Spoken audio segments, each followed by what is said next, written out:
Ladies and gentlemen, welcome back to the Hungry People Podcast, the hungriest podcast in America. My name is Michael Patrick Buckley, and I'm here with my co-host, AJ Diveka. On today's episode, we have an awesome guest for us today. We have Roberto de la Fuente, if I pronounced that correctly. I met Roberto online through Instagram. I met him back in, I think, 2019.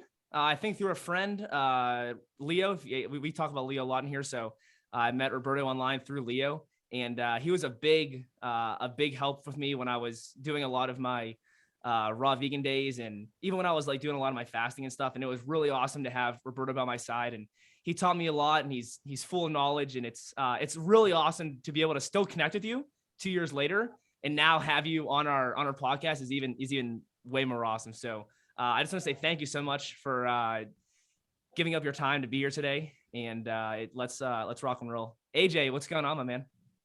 Good to hear your voice. Thank you.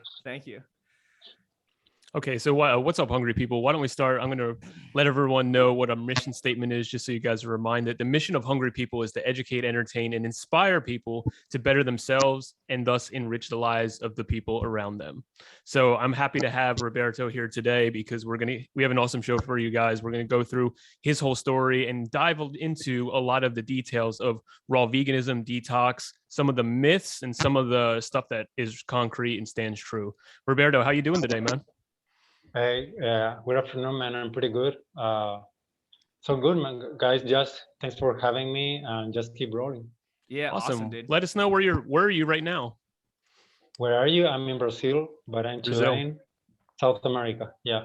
Awesome. Wow. And you were saying it's really hot there today, right? Yeah, it's of course the southern hemisphere summer, but here it's like hot all year round, but the winter time is a little bit colder. But it's like 90 every day. Wow. So it's 30 degrees here. 30 Fahrenheit, right? Yeah. What'd you say? You said 30, but Fahrenheit, right? yeah, Fahrenheit, Fahrenheit.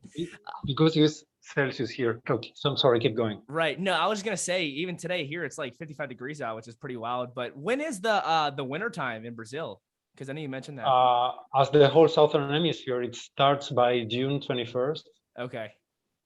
But so I can imagine that it's still pretty warm out during your winter, right? In Brazil, or no? In Brazil, in the north, yes, but in the south, no, because it's a pretty big country, and in the south gets colder. As wow. Chile, the far north is warmer, but the center and the south is very cold. Interesting. Gotcha. Cool. Mm-hmm. Awesome, dude. It's a long country. Yeah, that's great. Cool. Well, awesome, man. Well, it's cool to be talking to you from Brazil. Isn't it crazy technology nowadays? You can just talk to anybody from anywhere. Yeah, it's man. Really awesome. I love it.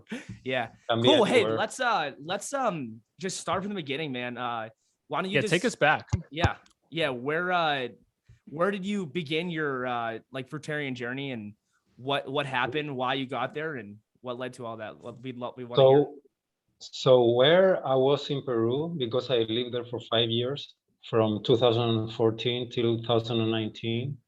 So in the beginning of 2017, I started seeing these YouTube videos, like suggested videos. It was John Rose, but I didn't open it.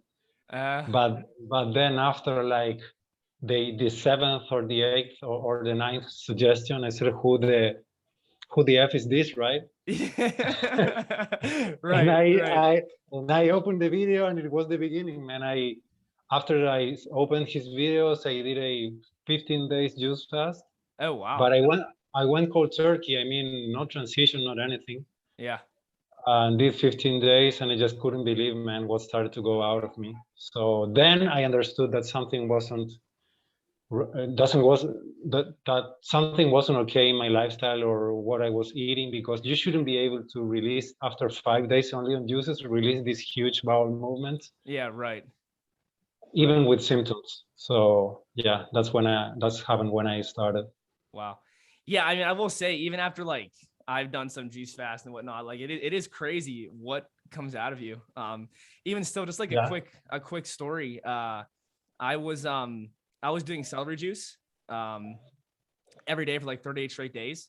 And legit, I had like day 4 or 5, I was like going so much. Like it was freaking nuts. It really was. Like I was like, holy heck, I had like 10 bowel movements. Like what the heck, you know?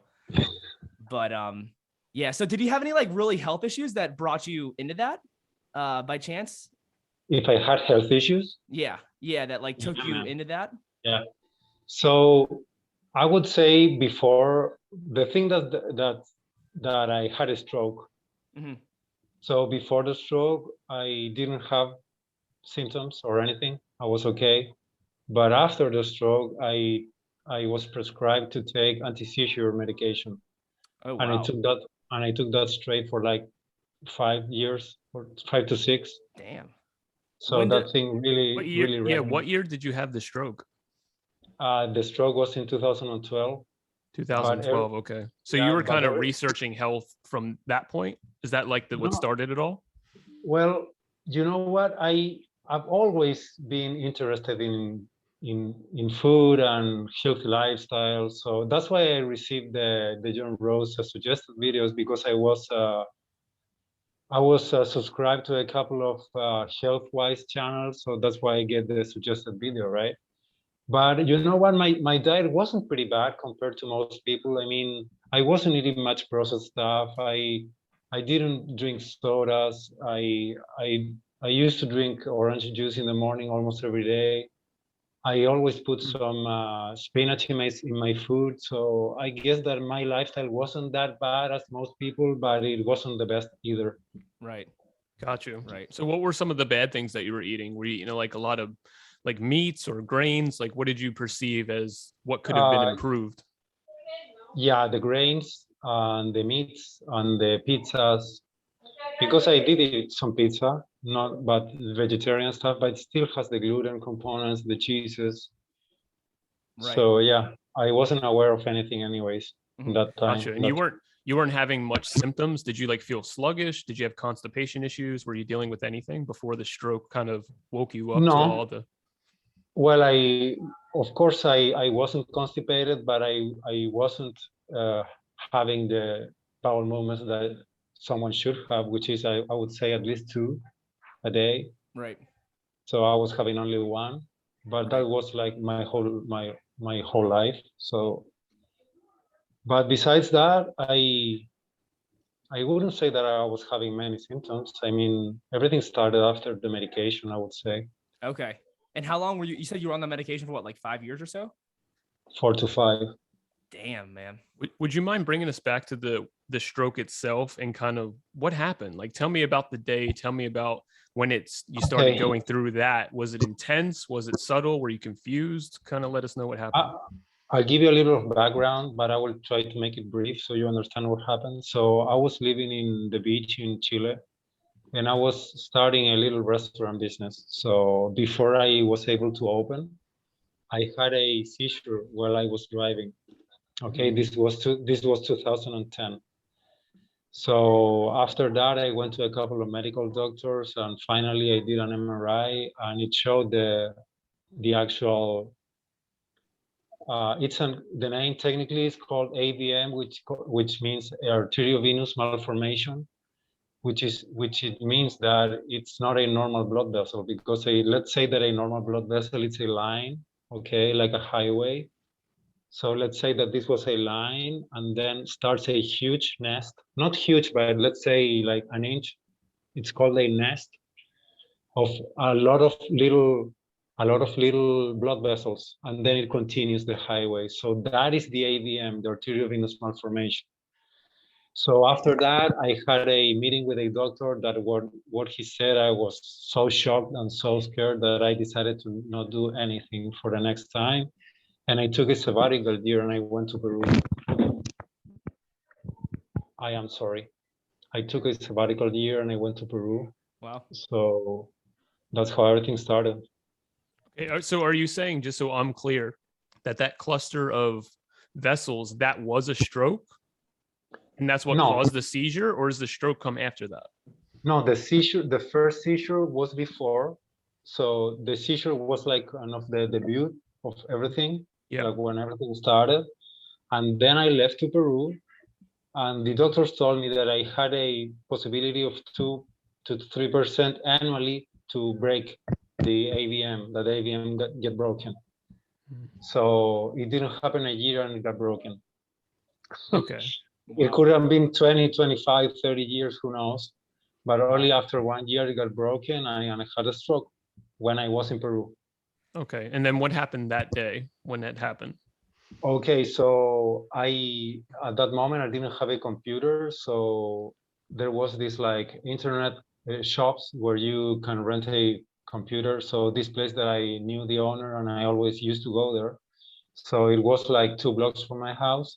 So I was walking and I started feeling a strong headache, let's say like 200 yards before getting there. And the headache was insane. And I knew that something very wrong was happening. I managed, because in that time we still had a messenger. Do you remember Messenger, right? Yeah. AOL. Yeah, so I still managed to talk to the girlfriend that I had in that moment. And she told me to ask for help to my closest friend right away, and she told me, don't even wait for a second, just call right now, call right now. So after that, I was able to call this guy, and afterwards, I don't remember anything. Wow. I only know that I do have a seizure. I did have a seizure in that internet place where I was, but I don't remember that anyways. Wow. So after that, I was sent to my friend picked me up, brought me to his house because he didn't understand what was going on because I was still speaking and eating. And then a couple of hours later, he decided to bring me to the emergency room. And you don't remember speaking with him and eating and stuff? No, I don't remember that. Brother, I was 7 days that I don't remember anything. 7. So I was, the neurosurgeon left me when they just keep checking on your observation. So he left me for 7 days, and he said that after the 7th day, I showed a slight improvement in my way of communication. And then he decided to do the surgery, and the surgery is not an open skull surgery. It's like a catheterism. They enter through your groin artery, which are the bigger ones. So they enter through there to the heart, and then they keep going up through the carotid, frontal, and the back ones, and they reach till the brain with that thing. And they start putting a liquid to shut the blood flow where they want to. Oh, wow. Now, did they give a specific reason as to why that happened? Did they even know? Yeah, like is there a reason as to why you had the stroke? It's called, well, the stroke. It's because it's a blood vessel that can get broken because they have the tendency to get weaker. Okay. So that's why they break and this one formed a little aneurysm that got broke. Right. And that's why my brain bleeded. So go ahead, AJ. I was just going to say, so after the 7 days, you started to show improvement. They did the surgery. Follow us up there. What happened from that point? So after the 7th day, the neurosurgeon decided to put me into this microscopic surgery. Let's call it that way, but it's not microscopic, but everything's very tiny. And he took 9 hours working in my little injury. And then I woke up. I didn't have aftermath. I mean, I was able to move, I was able to speak, but I did have a slightly, when one side of your body is a little bit weaker than the other one. Okay. In Spanish, it's called hemiparesia. I don't know how it's called in English, really. Something, I don't know. Okay. But it's a slight weakness from one side of the body. Now, was this a full-blown stroke of one of the larger vessels, or was it a smaller vessel? Meaning, like, because you didn't have complete paralysis on your one side. Did they say if it was like a massive stroke or like more of a mini stroke? No, it wasn't massive, but it wasn't small at all. I mean, okay. The blood was reaching, let's say 2 to 3 inches surrounding the stroke itself. So it's not small because 3 inches in the brain is a lot, right? Wow. Yeah. Mhm. That's Okay. crazy. Now, is that like something that just like naturally happens in the body? I mean, I can assume that obviously your body doesn't want to break down like that, and Yeah. there shouldn't be a reason for that to happen. But for some people, it does happen. Now, like that's what I'm trying to get at. Is there like, do you think that there was like a cause to that, the breakdown of the And blood also, vessel? do you think there was a reason why your system had the cluster? Was there? Yeah. Yeah. It's a connective tissue problem. It's like a weakness from the body that develops. That you can develop a lot of different things. You can develop varicose veins, spider veins. You can bruise easy. It's related to a gland, the parathyroid gland. So when it's weak, you can have several different type of symptoms. So, and I did have this AVM, which was formed when I was born with that. You Oh, just wow. don't Oh, develop okay. that. You don't develop that after you born. I mean, you just born with that. I mean, Yeah. it's coming right from the beginning. So it's like a genetic thing. Yeah. Wow. Hmm. Man, that's something else, man. I'm sorry that you had to go through that. That's terrible. No, bro, it's crazy. I would say the hardest thing was the recovery, man. Just Right. getting, Right. it's like emotionally I was wrecked, man, for like a year or so. And of course, I wasn't able to work. I was forgetting everything. My short-term memory was destroyed. I was Right. forgetting everything, man. But that doesn't mean that I forgot my previous knowledge, because I didn't. Right. But if I had to meet someone, I would forget everything. Wow. Right. Hmm. Now, oh, I had uh, yeah, actually, I did want to ask like a memory question. Was it really hard for you to like learn again, or no? Was it like did everything come pretty easily still? No, no, the learning process didn't get, well, it depends. If I try to learn something in the beginning, it will be pretty hard, because when your short-term memory is so weak, you just Right. cannot grab the info, right? Hmm. So yeah, it's not easy, but it's not like you are impaired or unable to perform. But Hmm. of course, right after the stroke, it's a process that you need to, it's normal, man. It's like a lot of people cannot even move after a stroke. A lot of people die. A lot of people is with paraplegic or other kind of stuff. Wow. Wow, that's wild, man. So, That's like during wild. that year of recovery, what did your recovery look like? What were you doing? Did you have a lot of support? Did you have to figure this out on your own? Were doctors helpful? No, look, it was very hard, because my family is broken. So that means that my mother lives in her house. My father lives with his family, because he got another marriage, and my brother has his life. So I wasn't very supported by my brother, and being with my father and his family has never been easy.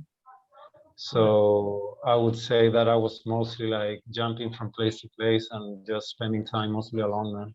Wow. So you had a short-term memory, but you still had to figure it out by yourself. Did you even know what was going on fully, or did you have a good grasp of that at least? No, I was pretty aware of what was going on. Okay. Hmm. Wow. Was it like, have you seen the movie Memento? Yeah, I saw it, man. It's freaky Do you relate movie. to that at all, or is that an extreme version? Now, of course, it's pretty extreme, but a short-term memory, yeah, man. It's like I saw that movie and it's very amazing. That guy he cannot remember anything after 2 or 3 hours, right? I think it was 23 seconds or minutes, something really short. Yeah. So My for wife. those of you listening, it's a movie about a man with short-term memory, and every 23 seconds or every something along those lines, he forgets and he starts over again. Like he has a basic idea of who he is, but he has tattoos all over his body to remind himself of basic things he needs to know. Oh my Yeah, gosh. That's Yeah, why I was asking. Yeah. I've never even seen that movie before. good Is it worth? movie. It seems like it's worth the watch. Oh yeah. Yeah, Check it out. Wow. Wow. yeah. Damn, man. So that was back in 2012. You said you got the stroke, and then Yeah. you found. So Yeah, go ahead. there's something that I need to explain before you keep going. So Yeah. depending on the shape of the AVM, Hmm. you may need 1, 2, 3, or even 4 surgeries. So I needed 3. Wow. So what was in Peru, I came back to Chile, and the second one was in April 2012, and the third one was in December 2012. Wow. And then there was still a little vessel that they couldn't reach with the catheter, and I needed another procedure, which is called gamma knife, which is a radio surgery. They throw radiation in a very tiny and precise point of the brain with cobalt and gamma rays. So I did that at the beginning in 2013, and then I needed to wait 3 years because that radiosurgery takes 3 years to make the full effect. Wow. So you can guess how long was in the ride, right? Holy heck, dude. So what did you do over those 3 years then? Just wait, man. Keep taking that freaking medication and just keep living for 3 years, man. Just waiting. Did you have a job or anything? Like, were you working still? Or like, were you able to work? Later, yeah.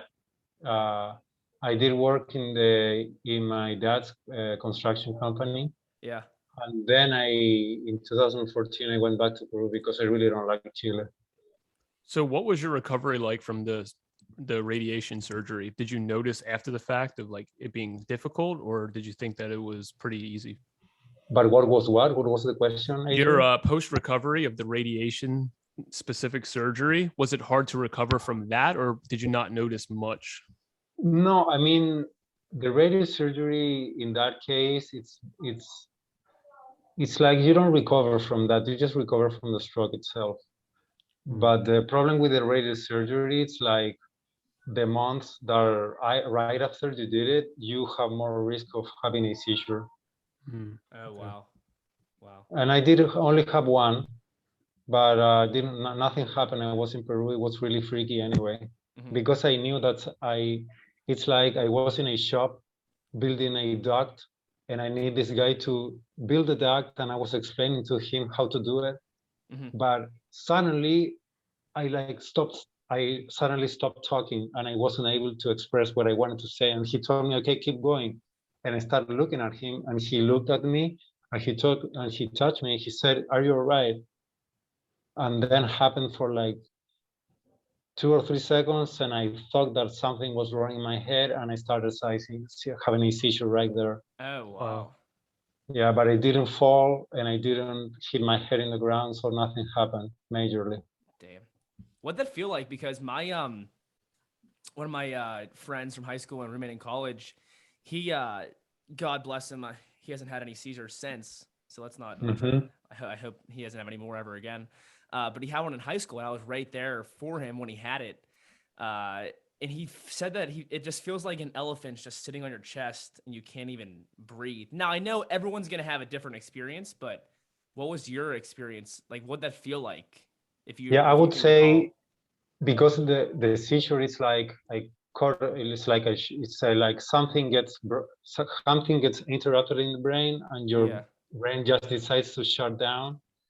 But for me, let's say the first one, when I was driving, I was with a friend next to me as co-pilot, co-driver, and I was driving, man. I was like, let's say a quarter of a mile to reach to my house, pretty close. So I was driving, and I felt completely lost in just 1 second. Oh, wow. And I told him, his name is Ernesto, and I told him, Ernesto, I don't know where I am. And he thought that I was joking around, because who's gonna say that when he's driving, right? Nobody says that. And I looked the street that next to me, and I felt so lost and like a little bit blurry vision. I stopped the car, I parked the car, and I started, and I went stiff, but very, very stiff. Oh my gosh. Like, and started the seizure right there, and I was unconscious for 5 minutes. Yeah, that was wild, man. That was an unconscious seizure. It wasn't like the other one in Peru. Right. Yeah. Gotcha. Wow. So this medication that you were taking now, this is starting to give you a lot more of the symptoms and reactions. Can you walk us through that? Yeah, I only had one seizure with the medication in like 4 years or so, but the symptoms that I started having, I was falling asleep anywhere. I couldn't even watch a movie because as soon as I started watching the movie, Ooh. sleeping. Wow. No sex drive, tired, fatigue. My right hand was like trembling without any reason. So nervousness, What did tiredness. doctors have to say about that? Anything? Yeah, they just don't know, man. I mean, they know a lot of things, but they don't know a lot of things also. So that's what I would put it. Right. Well, are those all side effects from the medication then? What you were dealing with? I mean, I can only imagine it would be, right? Yeah, because when I detoxify, I didn't have anymore. Oh, really? It just went away. Yeah, everything went away. Wow. Wow. All right. Well, let's transition into that. So you start to take your health more in your own hands. Can you connect the dots of, having the medication, then getting into that? You start to see the John Rose video. What happened from there? So of course, I didn't have all the information that I have now. So you just can't do the juice fast, but you really who to call if you have a problem. You don't understand what is a healing crisis is. You don't understand nothing about it. So I just can you explain what a healing crisis is to the people listening? So this healing crisis is different than other ones because it just was I call it a cleansing reaction. I mean, let's say I was in the 5th day of the juice fast and I was doing the juice in the night that it was composed with greens, a little bit of apples, and I needed like 32 ounces from that juice. So I didn't have anything else, and I look in the fridge and I did have a beet, that red thing. Yeah. And I threw the beet, but I didn't know back then that it's a massive cleanser from the kidneys. Yeah. So I just threw it. I drank the juice. I promise, man, after 10 minutes, the symptoms started. I got dizzy. I wanted to puke. I was dizzy and I didn't know what's going on. Right. And it was like 5 minutes. And I think that I was going to vomit or puking. And I went to the bathroom and it wasn't. Were you afraid that you were having some kind of seizure or stroke reaction again, or no? No. I didn't feel like that. Okay. No, I knew that was something else. And then I came back to the room and I felt like I wanted to have a bowel movement. And I did go after 5 days, man, and the smell was just disgusting. But I didn't check because I didn't know anything about nuclear plaque or anything. So I didn't check. But dude, was this very disgusting? That's for sure. Wow. And I felt perfect the moment I stand up from the bathroom. Interesting. So it was right. So what you're saying is this stuff that you eliminated, this foul bowel movement, was probably something you shouldn't have had inside of you. So when you got rid of it, you started to feel better. Yeah, I felt normal, completely normal after I had the bowel movement. Wow. Interesting. Completely. Just to throw one thing in there, I did. It wasn't a juice fast, but I did 4 or 5 days on green juice with a salad at night, and I was doing 10 enzymes with each juice. And I remember messaging MP and saying, like, every time I drink green juice, I'm gonna throw up. And I ended up throwing up a few times, and it was literally mucus. I was throwing up, like you could see it in there. It was just really thick and stuff. Like it wasn't food. And I remember every time I would just feel like a lot different. I wouldn't say I felt like amazing necessarily, but I definitely felt better in certain ways. And it's interesting that you can see it sometimes out of your bowels, or some people get sick, or sometimes they have like runny noses. So that's kind of what for the people listening, there's going to be times where elimination of some of this buildup, whatever it might be, whether it is mucoid plaque or just some kind of buildup of toxic chemicals or whatnot, when you eliminate it, you kind of feel like you never felt before, and you can kind of breathe a little easier. Your stomach doesn't feel as bloated. Some of these subtle things where a lot of us don't pay attention to. Yeah. I mean, even still, you go to the bathroom, whether you take a pee or you have a bowel movement or whatever. I mean, you can just, how much better do you feel in general? Like you get rid of that stuff. You're like, oh, even after like a nice pee, you're like, whew, like that feels good, Right. So imagine like if you got more of that built up out of you. Right. Now, I wanted to come back to like the healing crisis question that AJ asked. Now it's like, how do we really know when it's like a healing crisis or a detox symptom versus like someone actually is sick? So like what would this, like if someone, let's say someone goes on fruit for, I don't know, 10 days or something. Now, some people might feel amazing. they're like, oh my gosh, I just feel so good, you know, or like even on juice fasting, some people will like, they'll go 30 days and they're like, it was the best 30 days of my life. I felt amazing, you know, but then like, we'll have other people who they'll do like 5 days and they're like, oh my gosh, like I have no energy and I'm like, Yeah. I feel sick and stuff, you know? So, like, how do we really know if it is like, oh, it's just detox, it's just a detox symptom versus like, no, like you're actually sick. You know what I'm saying? Yeah, I understand perfectly. I would Yeah. say that it comes your question, it comes a lot related to the genetic strength of the person. So the people that it's weak, that have weak adrenal glands, will have a way harder time than the people that have more stronger genes. Okay. So it's very important to see. You can see it in the eye, in the iris, Okay. but it's like it happens, man. And there are weak people and there are stronger people, Right. genetically speaking, right? Right. Yeah, for sure. Right. Roberto, let me clarify something. Can you explain the difference between people who are just going downhill while they're trying to detox, people who are getting unhealthier and unhealthier versus when it is time to kind of push through during these healing reactions? Because there's people who are like, hey, I'm losing teeth, I'm losing hair, this is all a good sign. Yeah. And they're waiting too long and they're pushing themselves too hard. How do you as an individual tell the difference between a healthy detox symptom and someone who's just digging themselves a little too deep? Yeah, so that question is very good because it's very hard to detox specialists to understand this question, because it's like, I would say that it's always the better not to stop the healing crisis, but when the healing crisis is getting too gnarly, I would say it's better to stop it. But some people, yeah, had these loose teeth and they just cannot sleep. They're dizzy all day long, and they just keep going and keep going. You can stop that, or you can slow it down. You can slow it down with some fat, or you can stop it, maybe eating some quinoa with a salad, and it will stop. Right. But it really depends on the person's, let's say, priorities. I mean, if you want to really get rid of the problem, or you just stop it for a little bit and feel a little bit better, and then you can keep going. Right. So well, it's like, go ahead, AJ. when I spoke with, are you familiar with DTM, Dan McDonald? Yeah. Okay, so when I spoke with him and I asked him this question, he said to me, the healing reactions usually are either like subtle or you might have a strong one, but overall you feel like you're improving. And I feel as though the confusion out there is people will be on raw foods or fasting or whatever, and they just are going downhill and they're not picking up on the fact that they may need to add some fats or some greens or other things. So I feel as though a lot of people are just not understanding what is a detox symptom, and instead they are just getting unhealthier in general. Mm-hmm.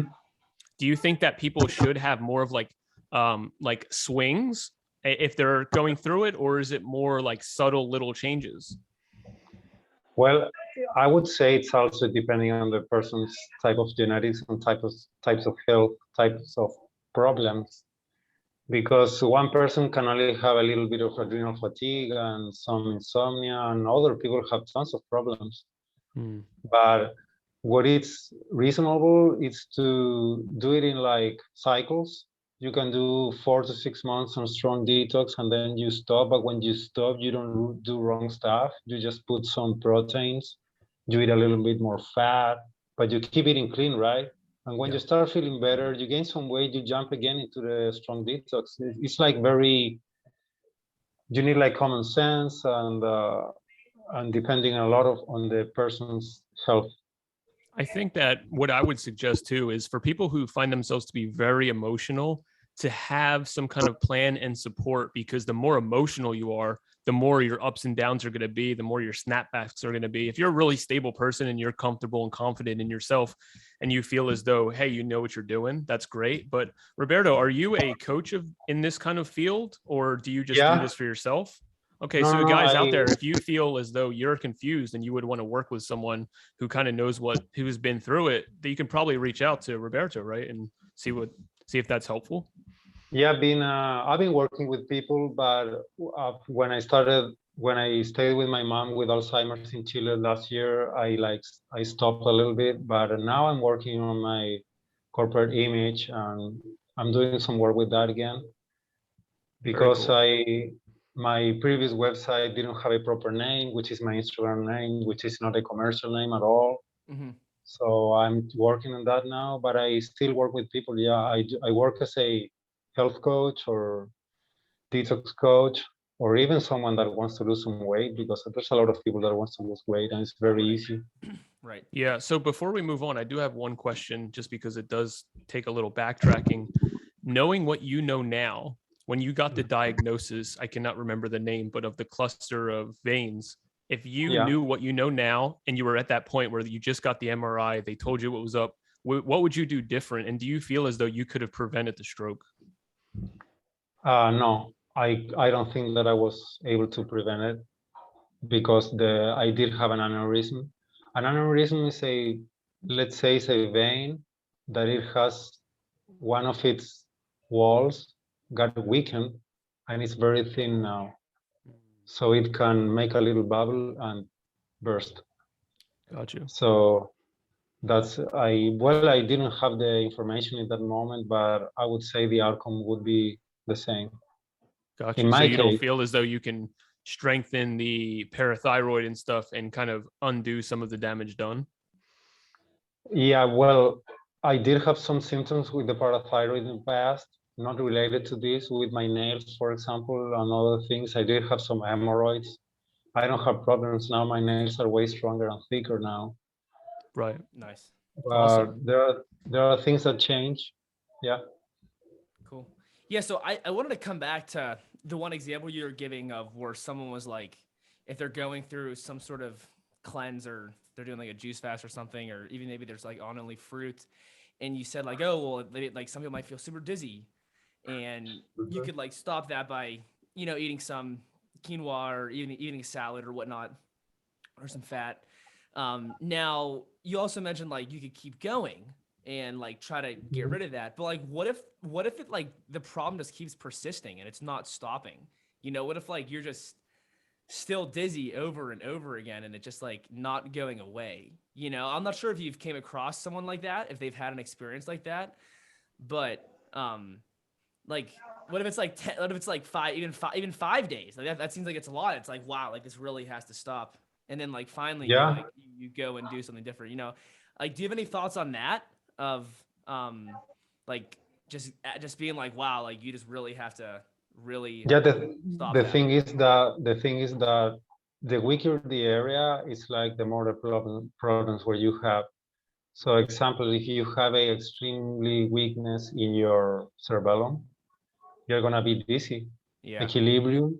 So that's the equilibrium center and medulla, cerebellum. So that thing can be bothering you for months, man.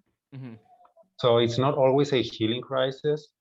It's just a very weak area in our bodies, and you just feel the symptom messing around on and off, on and off. It's Right. like that happens a lot. I've Right. seen people with that kind of things.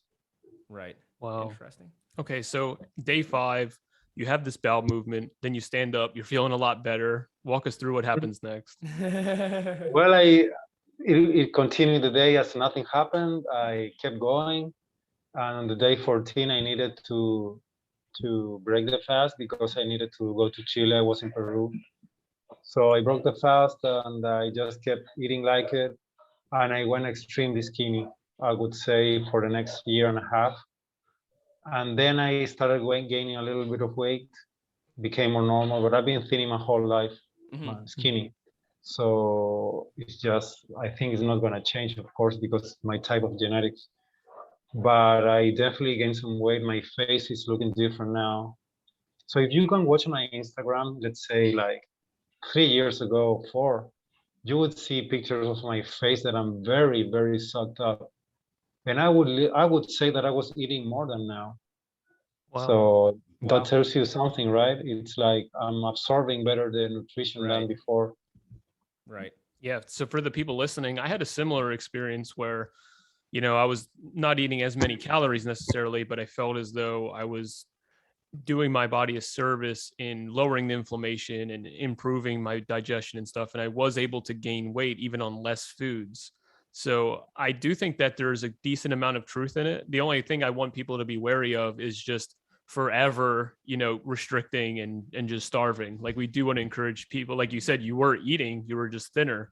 So, on Hungry People, we want to make sure people don't feed into the eating disorder type mentality where they're just always in a fasting state and never in a nourishing state. We want to cleanse our bodies, yes, but we also want to nourish, right? Yeah, of course. Yeah, for sure. There's a moment for cleansing, there's a moment for rebuild, there's a moment for chill, more stable stuff. Right. Yeah, this actually brings up something that happened recently here. A fellow friend of us in the vegan and raw vegan community, Hilde, her name is, correct? Hilde Larsen. Yeah, Hilde Larsen. She just recently passed. Yeah. Now I even put on my story, like, I asked like how she passed, if anyone knew. And someone just mentioned that she had a stroke. And I also watched a video online where it seemed like maybe she was still like super into like the detox and stuff and fasting and like doing way too much of it. Where she thought that it was like detox, like she was having detox symptoms when really she was kind of sick. Now, do you know of how she passed by chance? Like, because I mean, it could just be hearsay from now, people to say stuff. I don't really know what's true or not, but. Well, I can talk from things that I say and I know. Yeah. I know that she did some very radical dry fasting in the past, which for me it's very risky because I know other woman that went to Dr. Moore's seminar with me. She was there. I met her there. Oh, She's wow. from the UK. She's from the UK, this woman. And she was like worried about something. She did this crazy dry fast for like 7 to 9 days. Wow. And she started hallucinating, and then she broke the fast. And she then had several problems, like her legs were like bloated like an elephant legs. Oh, wow. I would say she was pretty close to die, man. And I know that Hilde did this in the past, so I don't know if something was that she was doing or something else, man. Who knows? Right. It can be something totally different. Right. We do want to encourage people, just to, the unfortunate thing is a lot of the times, a lot of us have to take health into our own hands just because we haven't been receiving the help that we need. That being said, to just hop onto, I'm not saying Hilde did this. I have no idea what happened, but really just taking a calmer or taking a slower approach sometimes can really be much beneficial versus kind of jumping onto the more extreme things. Like, I have friends that have done 20-day dry fasts and I couldn't even fathom that. And whether they benefited or damaged themselves, I can't say for sure, but really just taking your time with these things because they do have a lot of downsides as well. Yeah, even I'm sorry, MP, even Dr. Moore says that he doesn't recommend dry fasting more than 36 to 48 hours. And you see these people going 5, 7, 8, 9 days. It's crazy, man. I wouldn't advise to do that to anyone. Yeah, and Robert Morse is only suggesting it to crack open the kidneys. He's not doing it because he's saying dry fasting so amazingly healthy, right? It's you're trying to get a result out of that, not just do it for the sake of doing it. Right. Yeah, exactly. Yeah, it almost seems like people are doing it to like brag, like, hey, I just did a 10-day dry fast, like I'm a badass. But it's just like, right. They're trying to, and they want to pretend like they're breatharian too. It's like, oh my gosh, like, wow. But I feel like you can get to a certain point where it's like after day 3 or something, you're good to go. You don't need anything, but still, it's just like, man. Well, me myself, when I started detoxing hard, I did like a year with only fruit. And I was doing a weekly dry fast from 24 to 30 hours. It was the Saturday till the Sunday, Saturday till Sunday. Yeah. But I would say that's more than enough, man, to crack the kidneys open. So were you focusing on kidney filtration when you were doing your detoxing? Yeah. So do you still stand behind it? I still what? Do you still find it to be very helpful? Because a lot of people will go from like believing in kidney filtration to switching back and forth, saying it's more about the bowels, it's more about, whatever. So do you still focus on kidney filtration, or do you still stand behind it, saying that it's probably a really important thing for people to think about? I would say it's the most important one, because we eliminate through the skin, we eliminate gases. Through our chest, to our lungs, we can eliminate some mucus and stuff. Through the urine, we eliminate through the kidneys, right? So I would say that's the biggest one, the kidneys. Now, is there like go ahead, AJ? Go ahead. No, you're good. I was gonna say, is there like a specific reason why the kidneys, like, can you tell us why it's important to like crack open the kidneys and really, and maybe even explain what kidney filtration is for people that don't know. So let's say that most waste from the body, let's say when you eat, you go to the bathroom, right? You have bowels, you have this GI tract, but your cells will also eat. Every cell of your body will eat, right, and they also poop. Right. So all that is sent to this system, which is the lymphatic system, and it's all connected together, and all this dam goes through the kidneys, through the lymph nodes, and then it gets to the kidneys and through the urine. So I would say it's the most important thing for detoxifying the kidneys. It's always the most important one. That's why we always advise to support with herbs. Even 2 formulas for the kidneys is better than 1. Do you check yourself daily for filtration, or do you kind of just know based on how it feels? No, not anymore. Not anymore. But I do always look. Sometimes it's more dark, sometimes it's lighter. When you're stressed, most likely you will stop filtering because you're just stressed, right? Mm-hmm. And it's very tricky, because when you are worried or you have problems, it changes everything. Right. I actually wanted to share one of my experiences, because I don't know how familiar you are, Roberto, but I spent about 3 or 4 months eating fruit-based, about 2,000 calories, and I was using the Fab 4. I was waking up at 5 a.m., going for a walk, and every day I would check my filtration. And I think it was by month like 2 where I took a mason jar, and that's how you kind of check filtration, guys. If you urinate into a mason jar, you can see if there's like a cloudiness or whatever you would call it. I filled the entire 32 ounces up, and it was like milk. Like, it was literally like I pissed white milk out, which was strange as hell. But I noticed all the infections out of my mouth, and my body felt so much better. The thing is, I was looking at my gums. I remember this specifically, and I had a lot of inflammation in my gums still, but it was the best I kind of ever felt in my life. And I'm like, how much better can this get? So what I want to ask you is, have you noticed things getting better and better as you kind of continue this? Or did you feel as though like you're just at a point where you're good? Have you plateaued? What's going on with you over the last few years? Probably I wouldn't know how to answer properly, because I haven't used any herbs in the last 2.5 years. So the herbs are pretty good to accelerate things, to improve things. But I would say that the body needs years to be in prime physical condition. I would say 7. So you think you are not improving, but there's something going on in your body. I mean, I always check my nails, and they're getting stronger slowly, stronger with time, thicker, stronger. Mm-hmm. But my hydration in my legs is getting better also. I was chronically dehydrated in the past, from my knees till my toes. And now it's looking better, but it's coming very slowly. Mm-hmm. How do you measure that hydration in your knees? Just by looking at the skin. But let's say that now my body is just refusing salt.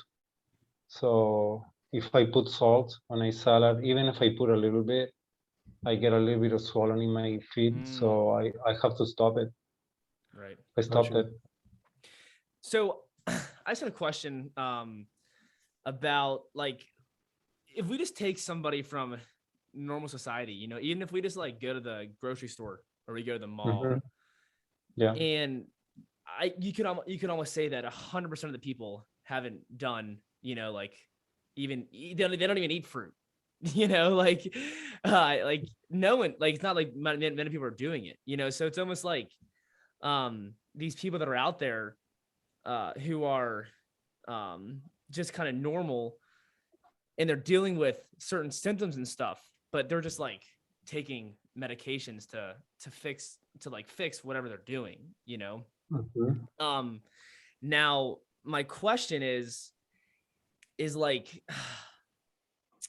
if we put somebody like that on a detox, if we put them on fruit, or we put them on if we put them on juice, now I just think it's crazy, because if you take somebody, like, you can completely change their face and stuff from who they are from like just doing fruit and whatnot. But like, would you recommend to like putting these people on something like that, like doing a juice fast like that, or even doing a fruit fast like that? You mean doing a cold turkey change overnight? I guess kind of by chance. Like, I know Mhm. there's obviously a transition period, but like, I just think it's crazy that like there's just I just feel like everyone's suppressing, like, oh, they have a headache, they just take a Motrin or something. Oh, they have this, Yeah. they just take that, to whereas like they're not really getting to the cause of what's going on. Now it's Mhm. like you could tell them, hey, eat more of this or do this and whatnot, but like it's almost like it wouldn't be safe to say, hey, just like go on a juice fast or go on a fruit fast or something. You know what I'm saying? Yeah.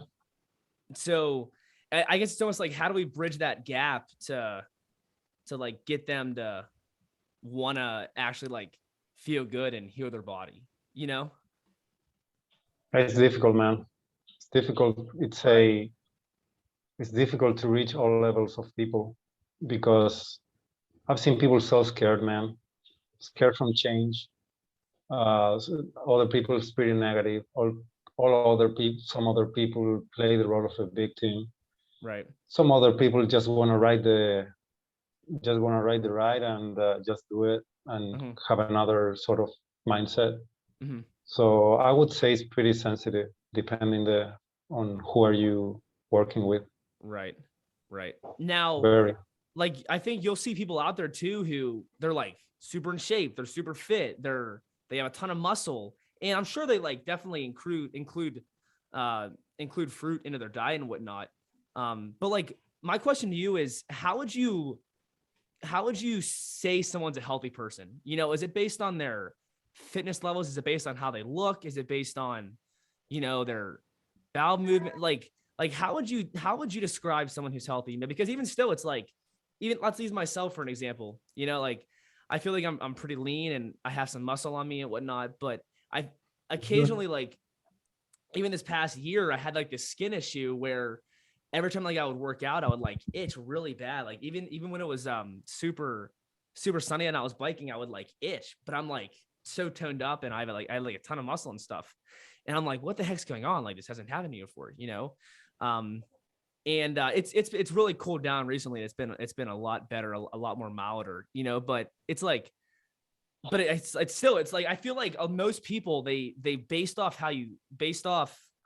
health off of how you look, so it's like, oh, Yeah. you see the big muscle guy, you just automatically assume he's healthy, but like, So is he really healthy? So my question is like, how do you how do I base assess health?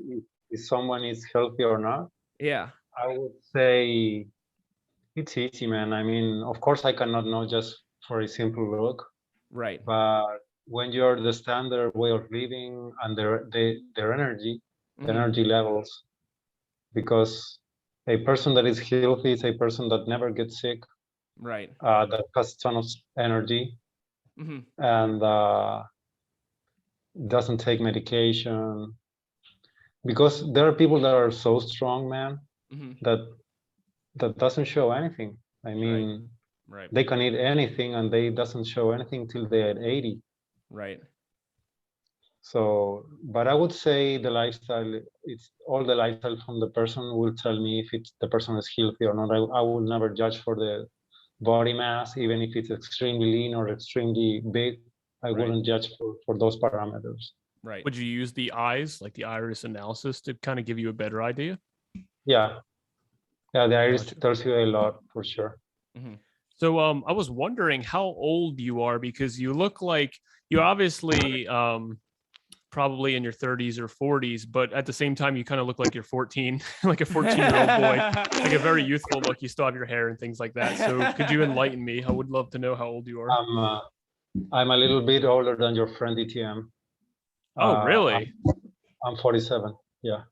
Wow. Holy crap. Yeah. I was going to guess like 38 or 42, somewhere around there. I was born in 1975, January. Nice. Gotcha. Oh, so you said a birthday in January. Nice. So you're 47. How would you say you feel compared to the rest of your life? A lot of people think once they're past 23 that their life is over. It's all downhill. Do you feel that way? Do you feel as though you're like kind of in pretty good shape? Do you feel like you just have you have the ability to get better and better? No, I mean, I feel better than when I was 20. I feel better any sort of way. I love hearing that. I have more energy. I wake up without any issues. I don't have sickness. I don't get sick. Nice. I don't have symptoms. So I feel pretty good. That's great. Awesome. Yeah. What is your diet mainly like? If you would love to share with us, I'm sure people would love to hear. I would say it's like 95% fruit. And what is not fruit? It's let's say if I eat fruit and salad, I eat 6 pounds of fruit and maybe a quarter pound of salad. Wow. Because the zucchini is a fruit, the cucumber is a fruit, the tomato is a fruit. So I would say it's like 95% fruit. Wow. So you are. I eat some. Good. I eat some protein, but like Brazil nuts and stuff like that a little bit, but not every day. And I only eat what it fits in my closed fist. Wow. I don't need more than that. Right.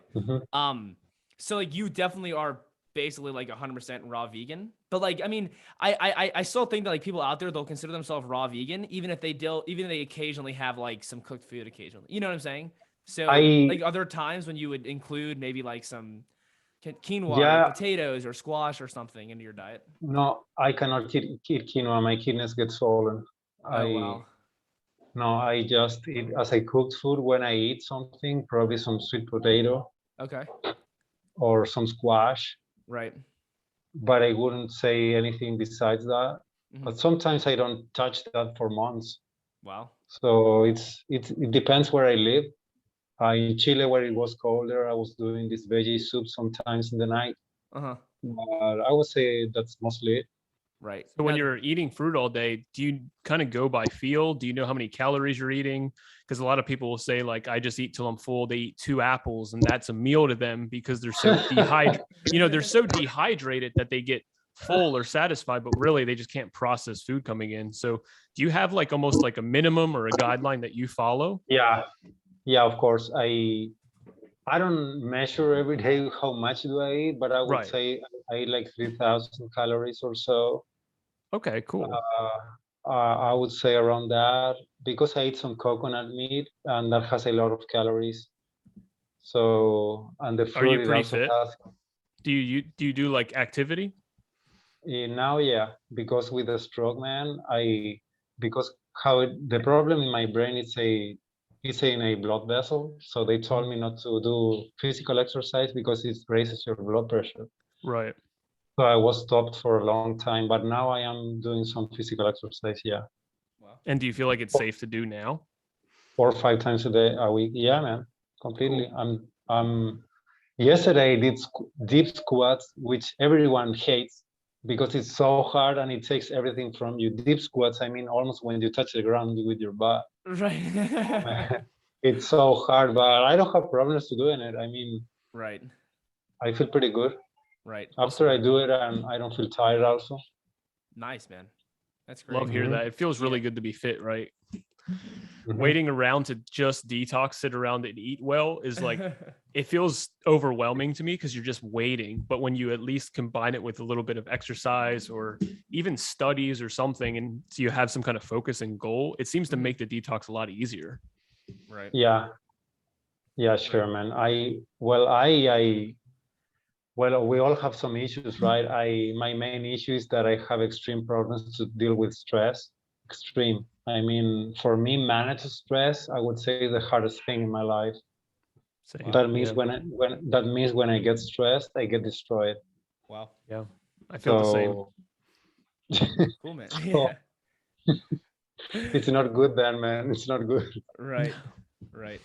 Well, what I mean is like we can kind of, it's not that one time stress will like completely destroy me, for example, but if you let that compile into a bunch of bad choices as a result of the stress, that's more what my probably weakness has been in the past. Mm-hmm. So it's like Yeah. one stressful night led to one night of eating bad, which led to a second night of not sleeping, and it, you know, rolls Right. from there, Snowball right? effect. I'm sure we've all been there a bit. Yeah. You know what? When I was living with my mother with Alzheimer's, man, I was so stressed. I was, even when I was going to sleep, my lower back was stiff, like Wow. only nervous tension. Right. Wow. That's crazy. Can you give me just 20 seconds? I'm gonna turn on the light bulb. Yeah. Yeah, sure. Yeah. Yeah. Go ahead. Be right back.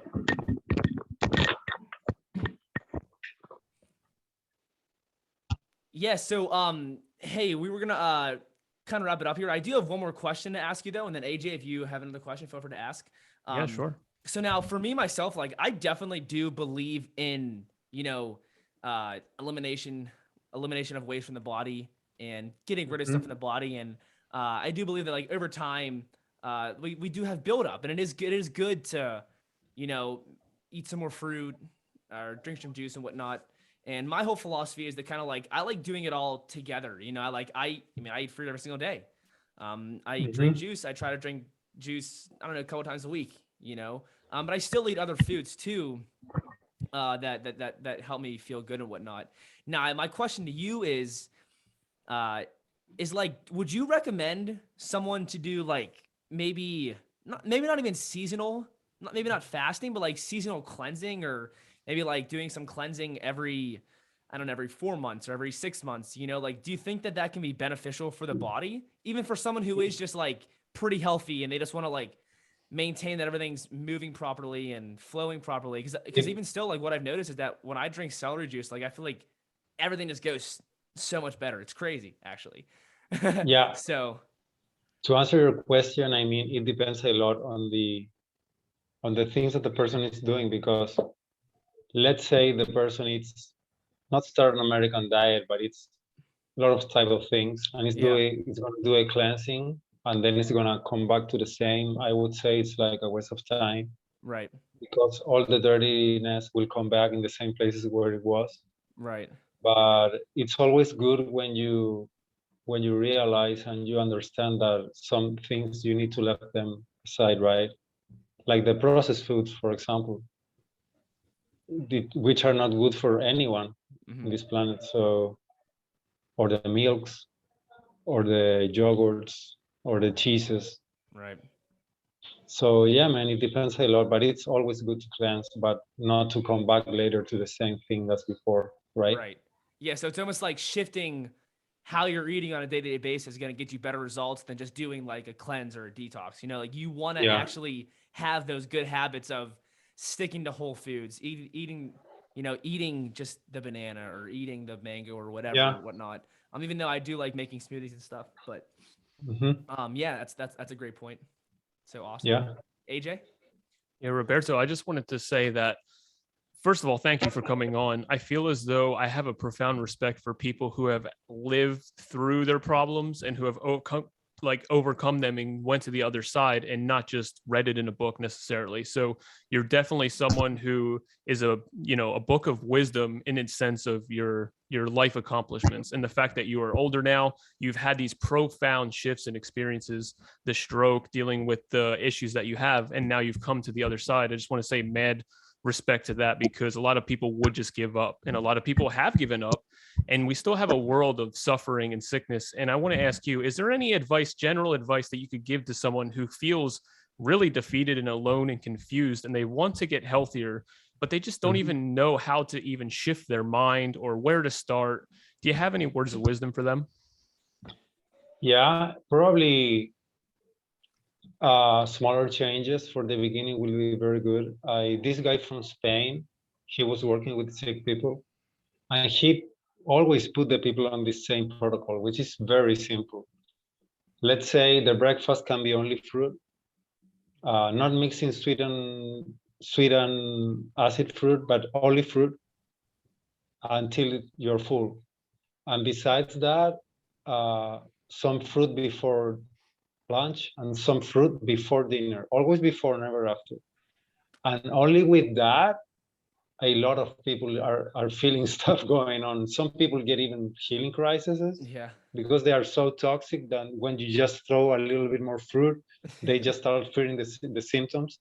But I would say that's a very good starting point because it hydrates you, because there's no better hydration than coming from raw living foods, right? Mostly from the fruits and the greens. So the hydration improves. The bowel movements will improve also because you're eating the fruits on the empty stomach. I would say that's mostly it, man. That's very easy and straightforward to do. Nice.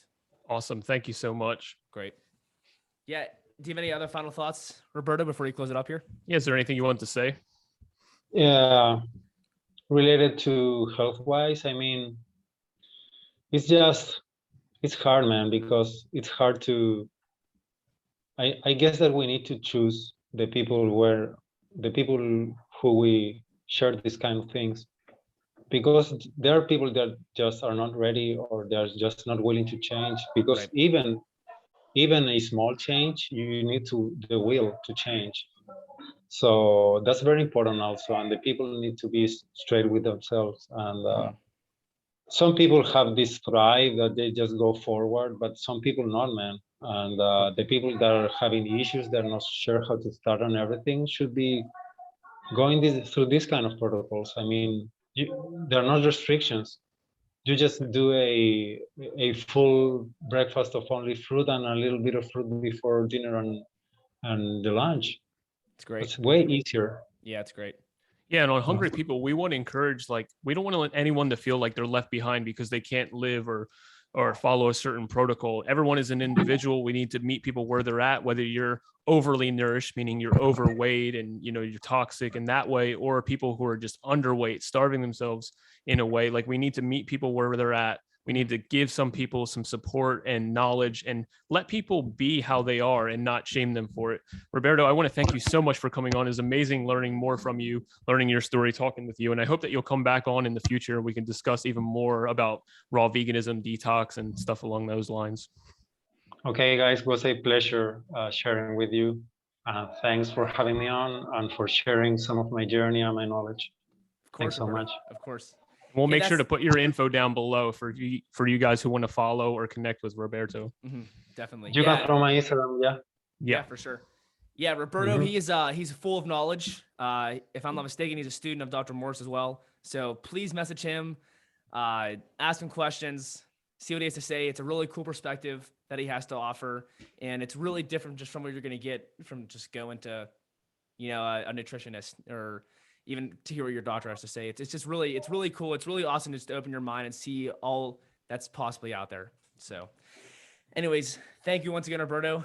That is AJ and Michael Patrick from the Hungry People podcast. Stay up, be great. Always keep it 100, baby. Stay hungry. Take care, guys. Thanks, Roberto. Bye.